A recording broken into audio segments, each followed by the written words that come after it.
সোমবার সকালে মহেন্দ্রগঞ্জ বাজারে ষাঁড়ের গুঁতোয় মারাত্মকভাবে জখম হলেন সবজি কিনতে আসা এক গৃহবধূ। জখম গৃহবধূর নাম সাধনা দাস, বাড়ি কালিয়াগঞ্জ শহরের শেঠ কলোনি এলাকায়। বাজারে উপস্থিত সাধারণ মানুষ ও দোকানিরাই জখম গৃহবধূকে কালিয়াগঞ্জ স্টেট জেনারেল হাসপাতালে পাঠানোর ব্যবস্থা করে। সবজির উচ্ছিষ্ট খাবার লোভে প্রচুর সংখ্যায় ধর্মের ষাঁড় ও বেওয়ারিশ গরু দিনভর কালিয়াগঞ্জের মহেন্দ্রগঞ্জ ও পৌর তারাবাজারে ঘোরাঘুরি করে। দিনের পর দিন ধর্মের ষাঁড় ও বেওয়ারিশ গরুর সংখ্যা বৃদ্ধি পাচ্ছে। তার সঙ্গে বাড়ছে ষাঁড় ও গরুর গুঁতোয় বাজারে আসা সাধারণ মানুষের আহত হওয়ার ঘটনা। বছর দুই আগেই মহেন্দ্রগঞ্জ বাজারে ষাঁড়ের গুঁতোয় এক ব্যবসায়ীর মৃত্যু হয়েছিল। মহেন্দ্রগঞ্জ বাজার সমিতির সম্পাদক প্রকাশ কুণ্ডু জানান, ঘটনা ঘটেছে বিগত দিনে কয়েকবার হয়েছে, একজন মারাও গেছে, কিন্তু ওই প্রশাসনের কাছে আমাদের ব্যবসায়ী সমিতির পক্ষ থেকে জোরালোভাবে দাবি থাকবে যাহাতে গরু এই সারগুলো রাখার একটা ঘরের ব্যবস্থা করে প্রশাসন। তাহলে এই আতঙ্কিত লোকজন বাজারে আতঙ্ক হয়ে থাকে, লোকজন ঘুরতে পারে না, কোথাও চলাফেরা করতে পারে না, এত সারের উৎপাদ।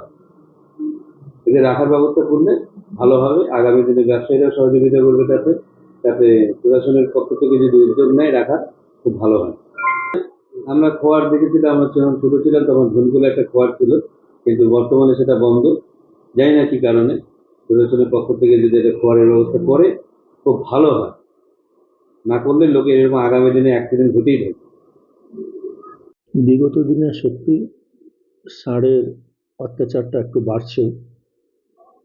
প্রথমে দেখবেন আগে 10 বছর 15 বছর 2 বছর আগে একটা খোয়ার সিস্টেম থাকতো, যেটা ষাঁড় গরু ছাগল যেটাই হোক যায় যদি উৎপাত করতো তো আমরা যা খোয়ারে দিয়ে দিতাম।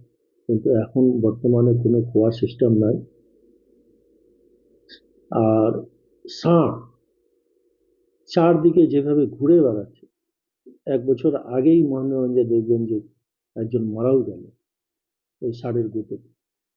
আবার আজকে শুনতেছি নাকি 9 নম্বর ওয়ার্ডে একজন ইনজিয়ার্ড হয়েছে। তো আমিও দেখছি ঊর্ধ্বতন পক্ষ থেকে শুনে যে কিভাবে কি করা যায়, কোনো যদি ব্যবস্থা থাকে বা আগে যে খোয়ার ছিল সে খোয়ারটা আবার চালু করার যদি কোনো রকম ব্যবস্থা হয় আমি চেষ্টা করব। ব্যুরো রিপোর্ট, উত্তর বাংলা সংবাদ।